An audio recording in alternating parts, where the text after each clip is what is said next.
everybody. Welcome back to my channel. So lovely to have you here.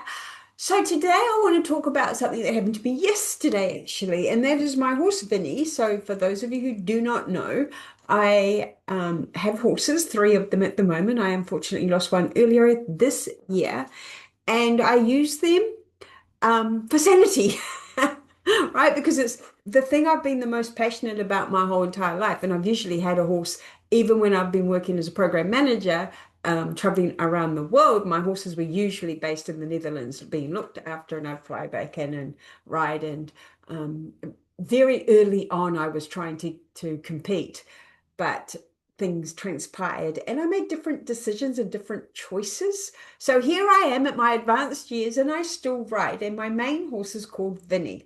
And if you've been in my world for a bit, you will have known the name Vinnie because I talk about Vinnie a lot because Vinnie has taught me so much about me. He's a reflection back to me of where I am in my growth cycles and honestly in what I believe and think and feel because it always comes out on him.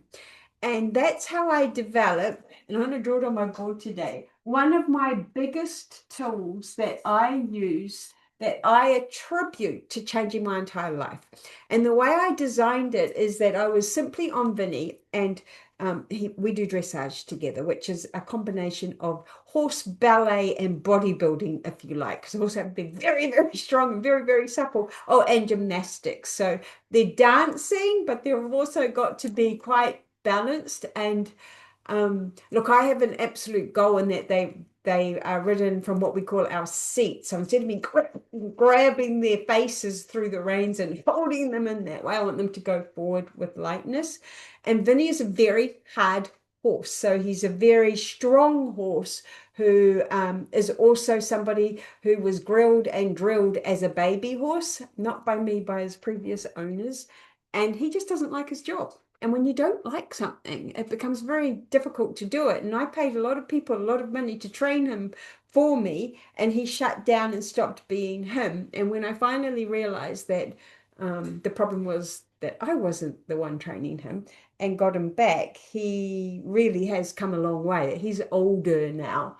But one of the times I was riding him, things weren't working, and I'm riding around, and I just happened to say to myself, why can't you think what to do? And that's how this was born. And the K, which is what I want to talk about because I'm going to link it all back up, stands for knowledge. And I use this is obviously, I think they call them monominate. So the T stands for thoughts, the H stands for how.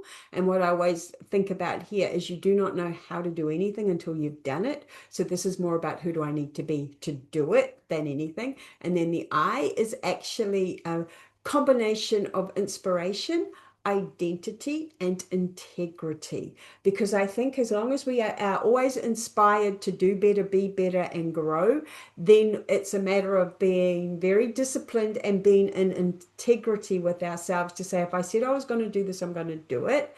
And then an identity, because who we are today doesn't have the results of what we want. So whether you're trying to build your business, whether you're trying to lose weight, whether you're trying to learn a new language, ride a horse, whatever it is, train a dog, that requires you to become a different version of you. And then the N is for no negotiations, because a lot of the times we will negotiate or we will accept our old identity excuses for why we're not pursuing or going for that goal. And here's a clue. If you don't have a goal that you are in the process of trying to achieve, and you don't set the goals because you're so used to not achieving them, and you don't want to be reminded of that failure, and you're thinking, what is the point? That's where we've got to do some identity work, because you should know where you're going. I like to call it the goalposts. And I myself, what this woke world would call neurospicy. I have ADHD and probably a few other neuro issues inside of this beautiful brain of mine. And I find them to be superpowers. But when we've got something like that, we often find it hard to focus and we often want to do lots and lots of different things. And I think it's just avoidance. And so for me, that is what the negotiation and the reminder is that I cannot expect a new version of me, a new identity doing the same things I've always done. And if I focus fully on something, I get a much better result. And I think in the last couple of episodes, I've been talking about, how I came up with a new equation for myself, which is make a decision. And the decision is really a goal. Right? So you're deciding to achieve something. And I have a couple of different goals. I have stepping stone goals, which we in the project world would call a milestone. And then I have impossible goals. So big, hairy, audacious goals, which part of me doesn't think I'll ever achieve. However, I'm in the pursuit of it. It keeps drawing me forward. So that's what that decision really is. And then most people will say massive action. I now go massive effort. And it took me a while to get to massive effort instead of action, because what I'm able to do is I'm able to execute a lot of things. I can do a lot of things. I can check off my checklists. In my business, if somebody gave me a strategy to execute, I could tick off every single thing. But if it wasn't stretching, growing, or pushing me, it wasn't giving me a result. So now I check in and go, is this effortful? Am I having to do a bit more work on it? And so from a horse perspective, if I'm riding Vinnie and I have to sit his trot and he has a notoriously difficult sitting trot, then I have to use a lot more core and it hurts. It should burn. And so that's how I know, well, am I sitting trot and it's easy, therefore I'm not really putting the effort in, or am I burning? Are my abs on fire? Or in my business, there are lots of things that I still think about having to do that I resist. And one of those is ads for marketing purposes. And I still resist that. So that's effort, right? I have to learn how to place an ad. I have to overcome all of the scarcity and the fear thoughts to do that. So that's what I mean by massive effort, because I think when you combine that, you're going to get your results. So that all comes with this negotiation side, in my opinion. And of course, it backs up with the identity, because I need to become the person that makes the decision to get the goal and then put in the effort, the discipline, the consistent determined effort to create that result. And then the how, because sometimes, like my ads, right? I don't know how to do an ad. I put them in, I think once or twice, I've dabbled, but I haven't deconstructed it and understood how to measure and test it and double down on it. So, I need to become that person so I can read and examine and look at all of the courses, all of the information, all of the knowledge that I like, and I get a choice. I can go and get that for free off YouTube, Google, and Facebook itself, or I could pay somebody to teach me. I have different options, but I keep reminding myself I'm never going to know how to do it until I've done it. And so who do I need to be is the identity. So I would come back to there, right? So who do I need to be able to do this? Well, I need to be somebody that knows that what I've got, everybody needs. And I know what I've got, everybody needs, right? If you were like I was, having a life where you are barely getting by and every day feels like a challenge and a chore and you're not finding a lot of enjoyment and you feel like you're pushing things uphill, you need me and you need my methods and you need my tools, I promise you, because if I can transform my life with these tools, I know if you work with me, you can transform yours. So that's the identity, right? That's why I've got to do this. And then my negotiation is to keep me out of all the fear and the scarcity and the worry and the doubt. And then, of course, I'm getting to why I'm going to talk about knowledge. And then T is thoughts. I am what I think. I've got this strong understanding that I cannot outperform the way I think, right? I just can't. I can't even write that. Because if I think I can, I'm right. If I think I can't, I'm right. And again, with Vinnie, I would find myself being in a lesson situation, and the instructor, and I'll never forget this, the instructor is yelling at me, and in fact it wasn't on Vinny, it was Chad, and Chad had just started to get balanced enough in his canter, and I think we've been doing it for a whole 6 weeks, and I've got a headset on, and I remember her yelling at me, half pass. And my brain immediately said, he can't half pass. How does he half pass? He can hardly even canter. And because that was my thoughts, guess what? Couldn't half pass. But that's the difference, because the trainers are willing to try and fail. And at that point in my life, I wasn't willing to try something that I didn't think would work. So I was stuck by my thinking. Hence, think. Now, why am I bringing this up now in a real world example? Because yesterday Vinny got choke.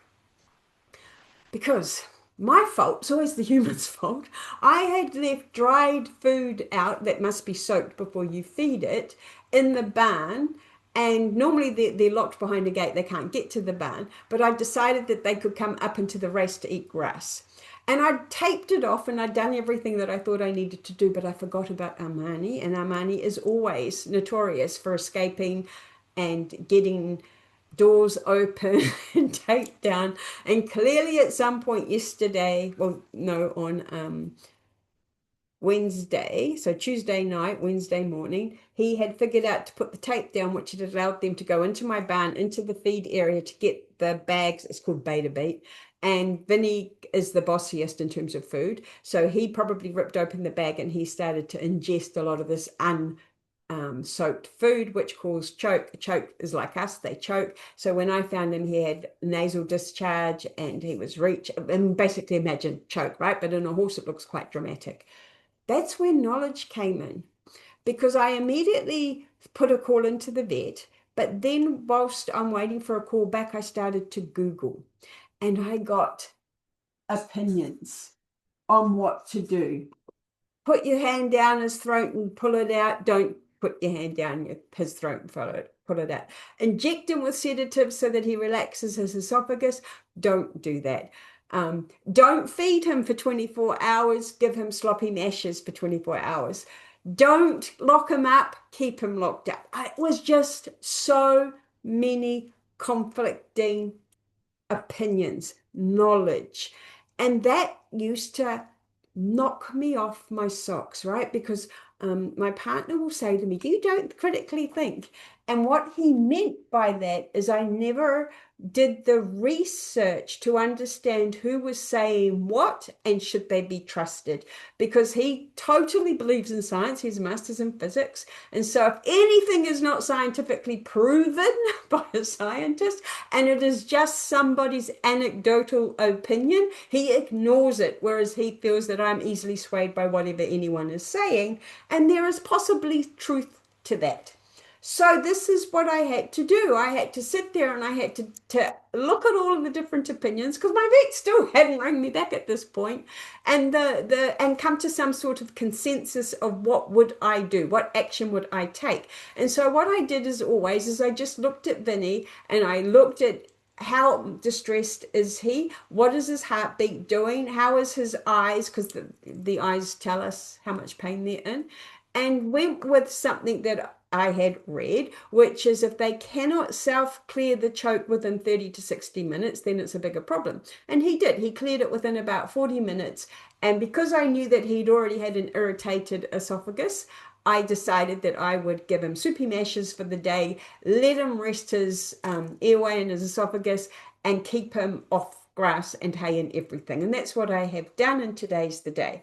So this is an example of how I could use my tool, because the old version of me would have been spinning in doubt and despair, and I wouldn't have known what to do, and I would have gotten very anxious and very upset, and that wouldn't have helped him, and it certainly wouldn't have helped me.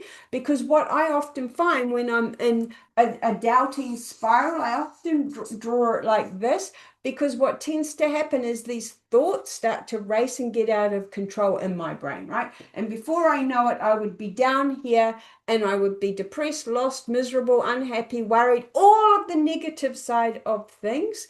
And what I have learned to do, and part of this is my tool, is I stop it way up here now. So I don't get down to here. Because if I'm down here, it's no help to me, and it's of no help to anybody around me. And actually that puts me back into surviving life instead of thriving in life.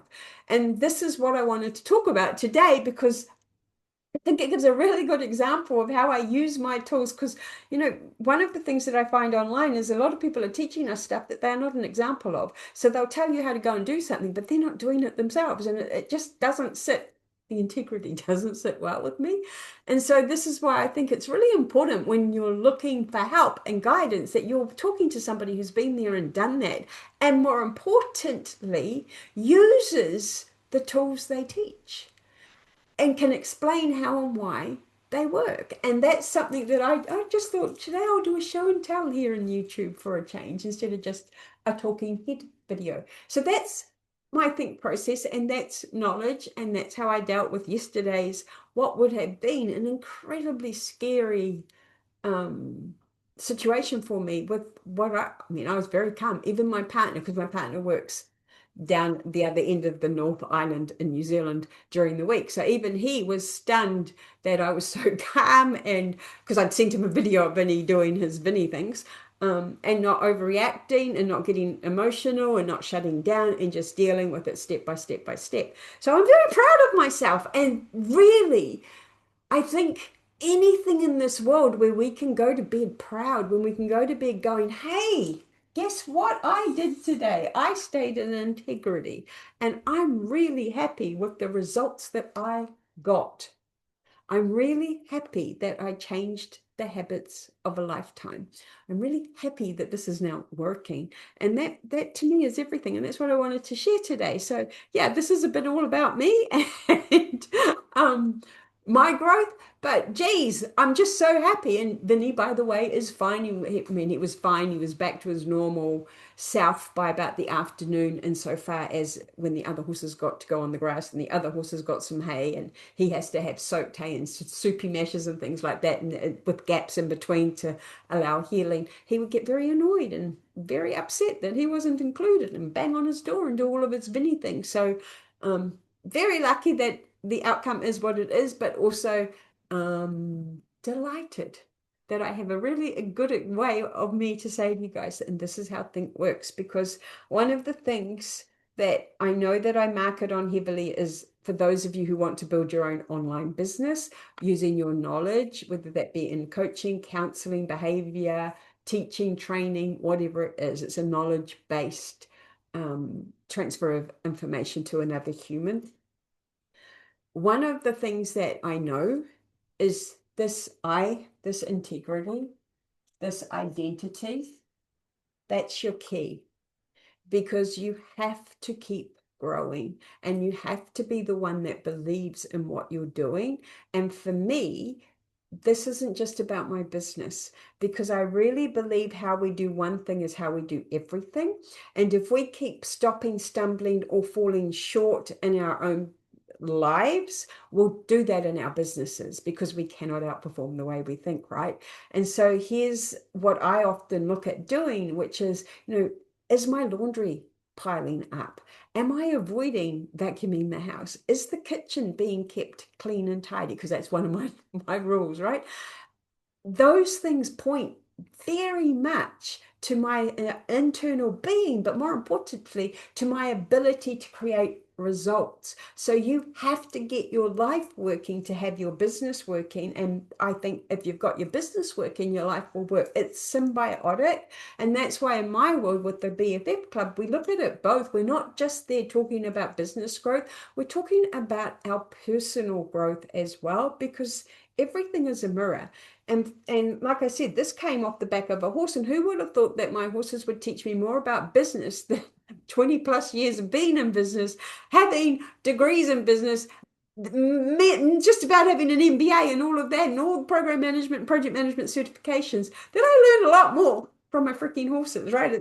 It just stuns me because they mirror and reflect back who I'm being and who I am and what is possible. So yeah, that's what I wanted to share today. I hope today was useful as always.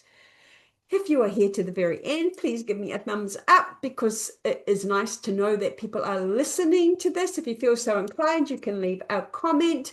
Pauline, if you're listening, hello. Now that I know you listen to me regularly, I just wanted to say that. And for all of you out there who are having challenges, just know that you are in control and you get to change that if you decide to. And you do not need to change your circumstances, where you live, who you live with, how much you earn to do that work. So if you're interested in learning more about that, contact me and let's connect, or come straight into my BFF club and we can play. Otherwise, I hope you all had a delightful week and I will catch you on the next one. See you later. Oh, and by the way, how does the channel grow? When lovely people like you tell other people about me. So if you know anybody who could use a little bit of me in their lives, please let them know that I exist. I would be indebted. Take care. Bye.